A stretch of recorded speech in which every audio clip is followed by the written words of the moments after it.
ibyo byose muzabyongererwaho. Cyanyuma ntimukiganyire, mutekereze iby'ejo, kuko abejo baziganyira iby'ejo umunsi wose ukwiranye n'ibi byawe. Bwira ukwegereye ngo ntuziganyire iby'ejo. Ninde uhamya neza ku mutima we, umenye neza ko Imana ibizi neza. None se reka mbabazi, Bibiliya avuga ngo ko turi babi tukaba tuzi guha abana bacu ibyiza. And we know how to give good things to our children. Ubu mwana wanjye yamenyesha ko akeneye yawurute, n'urugero ntazi nkabimenya mbishoboye nkananirwa icyo mbikoraho munsi uko numva ko bidashoboka, kumenya ko bishoboka ko ibyo byose umubwiye ngo icyo urakizi ntibishoboka ko mu isaha yageze udahura nabyo bisubijwe. Nibishoboka ko so wo mu ijuru atarambuye ukuboko, nibishoboka. Banza ubyiyumvishe, ubyumvishe umutima n'ibitekerezo, usohoka hano tugenda uvuga ngo ntibishoboka. Ntabwo yanyima akazi, ntiyanyima umunezero, ntiyanyima kuryama nsinzira, yanyimira iki? Yatanze Yesu, yanyima iki? Yamaye uw'ikinege umwe akunda, yanyima. Ntiyabura kunyiriza abana, ntiyabura kunyiriza abuzukuru, ntiyabura kumera agakiza data, nta cyatuma icyara. Arabizi ko umuryango wawe aragize ate? Arabizi. Bishoboka. It is impossible. Bishoboka. It is impossible. Banza ucyumve neza, nibigize gute? Receive it in your spirit. It is impossible. Icyitwa kwiganyira, agatima kwigononwa, akantu kaguca muti nakoze iki ko abandi bashima, ako kantu gashyire kure kuko karagutandukanya n'Imana. Take away the heart of complaining. Naje gushima kubizi. Tell you nyuma y'iri joro mugiye kumva amashimwe aturitse amatwi. After tonight you're going to receive testimonies that will burst your ears. Arabizi. He knows it. Agize gute? He knows it. Arabizi. He knows it. Icyo kiguhaze. Umurongo wa 19, ntimwibikire ubutunzi mu isi aho inyenzi n'ingese ziburya, aho abajura bagacukura bakabwiba. Mubike ubutunzi mu ijuru aho inyenzi n'ingese zitaburya, n'abajura ntibagire gute? Ntibacukure. Hano Imana irimo iratwereka ko hari system. Mundebe hano. Look here now. Irimo iratwereka ko hari system. He's showing us that there is a system yuko ushobora kugendera ku isi, that you can walk in the world, ugakora, ukabaho, ukagira gutya, you work and you survive, umutima wawe, but when your heart, ubwenge bwawe, your mind, bukubwira buri munsi kugenda ubitsa muri konte yo mu ijuru. Abantu ndabizi mufite amakonte, ufite konte muri banki runaka, muri microfinance runaka, abantu mufite amakonte. You all have bank nta accounts. muntu ubyuka kwibutsa ngo uzibuke kubitsa muri konte yawe, urabitsayo anyway. You just abizi ko ejo uzagira gute? because you know uzakenera gukuraho. that you Kubitsa ni n'ubwira bukubwira ngo tekerereza ejo. saving is a mystery that tells you to think about Not even tomorrow. saving. Umuntu ashobora gusavinga mu myaka 20, ndavuga just kubitsa bya buri. Storing daily. Ni ikintu kikubwira ngo baho ukonsoma ariko unateganya ko ugomba kugira gute? Mumbwire kugira gute? Kubikaho kuko nejo harahari. Saving tells you, or storing tells you, that live today, consume what you can consume, but think about tomorrow. Tomorrow is there, you ought to save for tomorrow. Kubaho ubitsa ubona makeya ugakuraho duke ukabitsa ukarya ariko ukanabitsa ni kikwereka, ni kimenyetso kikwebwira ngo urimo urabaho ariko ntabwo wabaho umara. Ugomba kubaho unatekereza ko ejo hagize gute? Hahari. Bibiliya iravuze ngo wibaho nk'utazaba ejo. Spiritually, mu buryo bw'umwuka, wibaho nkaho ubayeho hano gusa. Ejo harahari. Wava muri isi ijoro uraburi hehe? Urimo urabitsa he? Ba Kristo aho muri hose munyumve. Iyo mvuga iki cyanditswe simvuga kubitsa amafaranga gusa. Ndavuga kubaho. I am talking about you to live, uzirikanako taking in mind that ijuru riri real. heaven is real. Baho ubitsa bitsa aho inyenzi zitagira gute zitagera. Live today as you store where the moths do not reach. Wiba ureba hano gusa wa musore we, wiba ureba hano gusa, aha ntabwo uzi igihe uzahavira. Ejo harahari, wibaho nk'aho ejo hadahari. Harahari. Bibiri irimo iratubwira ngo mubeho nk'abanyabwenge, bitsa ejo harahari. Heaven is real. Le ciel, ijuru rirahari. Bitsa niho inyenzi zitagera, aha zirahagera. Abajura baracukura bakaba bakwiba, ibintu birayoyoka, ariko haraho batagera. Haraho inyenzi zitagera, haraho abajura batagera. Mwige kubitsa mu ijuru. Tubitsa mu ijuru gute? Dukora imirimo myiza. Tubitsa mu ijuru gute? Dukora icyo ijambo ry'Imana rivuga. Nk'ubu amasaha 3 maze wicaya, wabikije mu ijuru. Iba mu masaha 100,000 wagombaga kuzabaho ku isi, wamwe warayabayeho mu kabare, ayandi wayabayeho hano, ayandi wayabayeho mu masaha yagenwe ugomba kubaho mu isi. Hari amasaha wicaye hano, aya masaha ntabwo apfuye ubusa. These hours have not gone in vain. Uba aya masaha hari ahantu agize gute? These hours have mu been yandi stored. magambo, iri joro wagize ute? Wabikije mu ijuru. Tonight you have stored your time in heaven. Iyo utanze ufasha umuntu, uba urimo urabitsa he? When you give, helping someone, you're storing your wealth in heaven. Kuramya Imana imwe tuvuga ngo ni mundamye n'imitima yanyu, turimo turabitsa he? For you to worship the Lord here like the Lord is telling us, you're storing in heaven. Iyo bibiri vuga ngo mutange icyacumi, uba urimo urabitsa inyenzi zitagera. Niyo mpamvu bikunanira. When the Lord tells you to give your tithe, Umubiri you're storing ukarwana. in heaven, and this is why your body fights against it. Tanga ituro, umubiri ukarwana. Give an offering and your body is opposing it. Yes. Ariko iyo umaze kumenya ko nk'uko ubaho hano ushaka kubaho, ushaka kumenya ikintu wakora kugira ngo ushobore kubaho, I tell you, Bibiliya iravuze ngo ni mubitse, mugire ubwenge bwo kubaho mubitsaho inyenzi abajura batagera. So hari ahantu inyenzi zitagera, hari ahantu abajura batagera, hari ahantu imbeba zitajya kuryayo, hari ahantu ipusi zitinjira. Aho hantu igakubitsayo. Bakristo, igakubitsayo. Jya ubyuka uvuge ngo iki cyumweru ko kirangiye nabikije iki? Kutazi igihe uzavira hano, nabikije iki? Ndimo ndakora iki? Mbayeho gute? Ndimo ndakora iki? Umutima wanjye urimo urabitsa iki?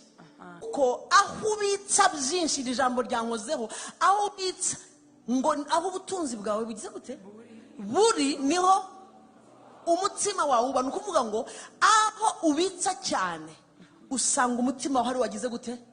Reka mbaho urugero. Uravuga ngo wicaye hano uyu mugoroba, hari ibihe byabayeho udakunda gusenga. Yego oya? Kuma ni ibintu by'abarakora ukumva bigize gute? And when you hear about Christianity, you feel it's funny. Ariko ubu, but now, kubera ko ubu umutima wawe usigaye uba kwa kabiri ukaza wiruka, kwa kane ukaza wiruka, ku cyumweru ukaza wiruka. Bivuze ngo hari ahantu umutima wawe wimuriwe utabaga mbere. Wabikurikiye? So hari ikintu cyahindutse utavuga physically, ariko in the realm of the spirit hari ikintu kimutse. Niyo mpamvu haba kwa kabiri ukumva urasa n'umarashya, haba kuwa kane ukumva urimo urapanga utayiwe amasara tudakererwa, imyanya itagira gute idashira. Ako nagaki ko hari ibihe kwa kabiri wabaga wibereye muri aferi zawe. Niwumva ko ubutunzi bwawe bwarahindutse, umutima urakurikira. Imeze ni ukuvuga ngo ubu Imana irakureba ikabona umuntu wahindutse, umuntu urimo urahinduka, kuko umutima usigaye utekereza ibindi. Inshuti zirabiseka ariko ntukibiseka, abakugose barabipinga ntukigira gute. Niwumva ko umutima hari ahantu Imana irimo irawukura iwujyana. So bivuze ngo aho Imana irimo irakura ikuzana atari ko wagiye gusenga, ukumva umuntu aragutumye ukumva wabyemeye. Imana iri muri business yo kuguhindurira. Igihe kera ngitangira gusenga nagiraga isoni, sinzi zirasona ziravuye, sinashobora gufata Bibiliya mu maboko, ntibyashobokaga. Gutya nce mu bantu numvaga ari ikintu byaranze ndwana n'ibinyagwa, numva ngo ningo ndumustarira ngo ubwo abantu bambona na Bibiliya baratekereza iki.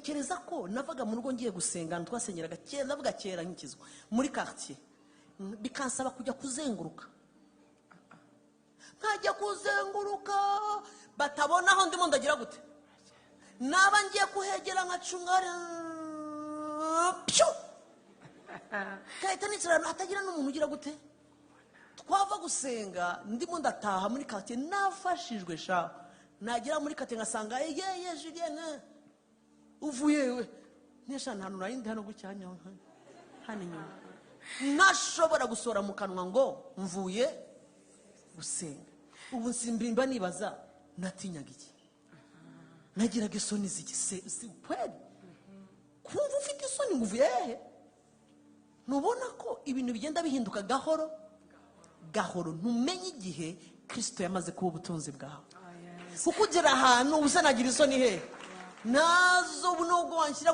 hehe se ku gasongero kahe navuga nshize amanga mbwira ukwegereye ngo Imana imira guhindurira ubutunzi ubwire ngo gukurikira kwawe waba ukurikiye online guhora wumva ushaka gutuninga in ukumva amasaha ya grace room wigira ngo ni ikintu cyaje gusa Imana iri muri business wowe hari ahantu Imana imira kujyana kuza kwawe wiruka kumva ushaka gufungura wumve lunch hour hari ibintu byahindutse muri wowe nuko n'igihe cyawe cyo guhinduka cyageze nuko n'igihe cy'ibyawe byagiye cyageze buriya Imana iba yatangiye urugendo rwo guhindura ubutunzi bwawe kugira ngo umutima wawe ujyeyo n'ibyawe bigakurikiraho rero irabizi byose aho umutima wawe uba where your heart is burya wikwirwa uvuga ngo nandi ndasenga wisobanura byinshi Imana ireba gusa aho umutima wawe uri ikamenya ko ariho ubutunzi bwawe mu yandi magambo ikintu cyose gikurikiraho umutima wabanje kujya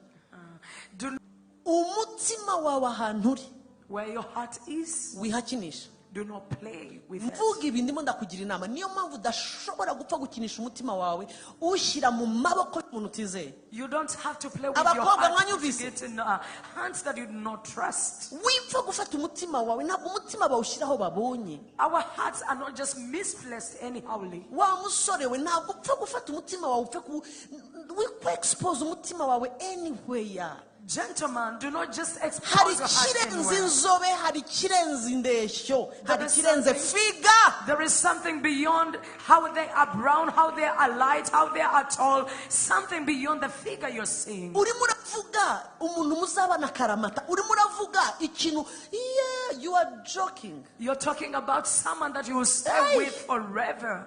urimo uravuga imana ye kizaba imana yawe urimo uravuga hazagwa niho uzagwa You're saying that their Wow. God shall be your God, and where they die, you shall be buried there.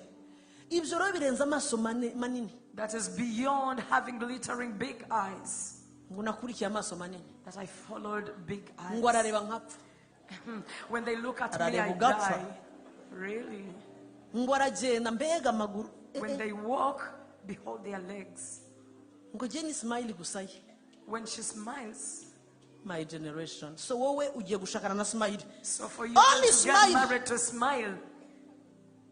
wakunzanira umuntu umaze imyaka 40 mu rushako akubwire ko hari amezi n'imyaka ishira na smile mu rugo ngakuyeyo neza ndakaguhaye kandi ukajyana Echo. I want you. hari amezi there is no smile Bring wagira ngo someone. bagiye kujya babyuka suza hajya nawe umayizeyo kangahe bagiye babyuka ati hey good morning shu mama kudaseka barakubeshya hari iminsi ya smile itaba There are those days where there are no smiles. You should not expect that day 1, day 2, day 3, all the days it will be waking up. How are you? And you smile. ndimo ndavuga ngo wikinisha ahantu umutima uri n'Imana itweretse ko aho umutima wagiye irahakurikiranayo Do not- ifite amatsiko nk'umuremyi kureba ahantu wabitse umutima wawe Do not play with the places that you place your heart. Even God is very anxious about where you're putting your heart, and He follows you up to see where your heart is going. niyo mpamvu ivuga ngo urinde kurusha ibintu bingahe Bible says that your Bingahe? heart above all things. uzi ikintu bita byose birindwa Above all rinda things. umutima kurusha mpagusomere byose birindwa Guard your heart above all byose things. kurusha uko urinda abana bawe kurusha uko urinda konti yawe kurusha uko urinda urugo kurusha uko urinda inzu yawe umutima urinde so don't allow ibi wabimenye reka nkukurireho noneho hari ubwoko bw'inshuti wava hano ukagenda ukazibwira ngo ntabwo nkwanga ariko tubyaranye finished. Kuko umaze kumenya ko ntabwo upfa kwicara n'abantu mubonye, ntupfa kwicara aho bavuga ibyo babonye, ntabwo amatwi yawe uyandarika anywhere, ntabwo upfa kugiye ngo dufite linye, nta linye utabanje kumenya aho umutima wawe ugiye. Ari buri deal bazanye wirukanka. Uzi ko hari abantu muri hano message imwe gusa mu gitondo, ngwino nkugurire, ntiwongera n'inkweto urazicurika. When you receive a message that come, I want to take you out, your head gets upside down.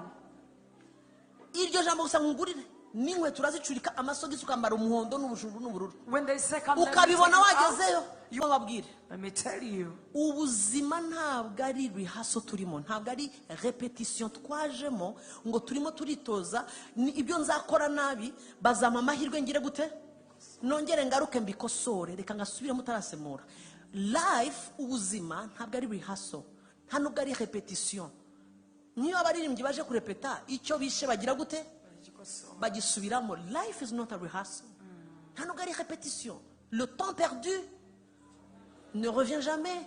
Ntabwo igihe utakaje ejo kizongera watakaje imyaka 2 reka ngaruke ubu ndireba nkabona imyaka imirangira nkavuga ni Imana ni ibiki ngomba gukora. Hari iminsi uzabyuka uwo mugongo ukakubwira ngo ntaho njya, ukawugorora ukagira gute ukanga ukakubwira ngo mpina Mana wanjye we. Hari umunsi uzabyuka ukuguru kukanga gusohoka mu gitanda, buzacya izo siryanga. Hari umunsi uzabyuka amaso atashaka kureba, uzaba warakoresheje iki gihe cyawe. Iki ni don't waste your time. Time is too expensive. Igihe kirahenze ku buryo you don't expose your time to anybody. Murakoresha igihe cyawe gute? How are you using? Wibaza ngo turimo turakoresha igihe uko ushatse ngo hanyuma bikarangirira hano. Read your Bible. Nyuma y'ukuntu wakoresheje igihe, ibyo wakoreye aha biza neba hano biza gukurikira. Everything that you do here will follow you. There is nothing you're doing here that will remain here, it will follow you. Iyo Bibiri ivuga ngo tuzahagarara imbere y'intebe ye, azaba agiye gukora iki se? Andikiye Abefeso arababwira ngo redeem time. Mucunguze uburyo umwete kuko igihe ari kibi. Ubundi you redeem ikintu kidahari. Mbega we don't have time to waste. Niyo mpamvu mubona isi iragupropose. Ihora idupropose from morning, let's go. Iragupropose. The world is proposing so many things. In the morning there is a proposition. Ihora igupropose ibintu bigomba gufata time yawe. It is always proposing to you the things that ought to take your time. Buriya nutaba umunyabwenge iyi si izagukonsoma. Abantu n'abakonsomateri. If you're not wise, the world will consume you. Kandi buri umwe wese mu nyungu and everyone igihe cy'Imana kirihe. Buriya ubona ikitwa kakana ubona gake TikTok. Iyo ubona TikTok tuvugisha ukuri. When you see TikTok, let's talk about what you see. Bambwiye ejo bundi umuvandimwe ngo ajye kuri TikTok aragenda byanze gushira ararira. There is someone that went on TikTok and when things were not getting done, this person cried. Yarazamuraga akakomeza azamura abona ibintu azamura akabona ikindi ikije n'igisa n'ikindi arazamura banzari mushya kuri TikTok arazamura akabona yewe uyu muntu yapfuye Yesu wanje ahonyera akazamura ati yo babakoze ubukwe diyo ahonyera akazamura ati dore pastor wacu TikTok di arazamura wagira ngo haraho biri bugere bavuge ngo bagize gute byanze abona isaha irashize abona yakabiri irashize araturika ararira. Atariko TikTok ndakwanze cyane amasaha 2 nturangira kandi zishaka kukureka. Yumva gatagira ati kuko yagize amatsiko yongera kureba ikiri hehe igikurikiraho kandi ariko the devil is strategic. I tell you buri Yesu tayigiye strategy ibintu byose ntabwo tuvuze ngo tuzabivaho ariko bijyaho ufite intego. There is this person udafite intego uricara nk'uwo mugore nawe utamasabira arajiza yiwe datawe uva kuwapfuye ukagera kumpanuka wava kumpanuka hari amakuru yabereye hariya umuntu wava kuri biriya kandi ukomeza ugira ute ugenda igihe kimwe kiragira gute urangiza umunsi nta kintu wunguye umwuka wawe,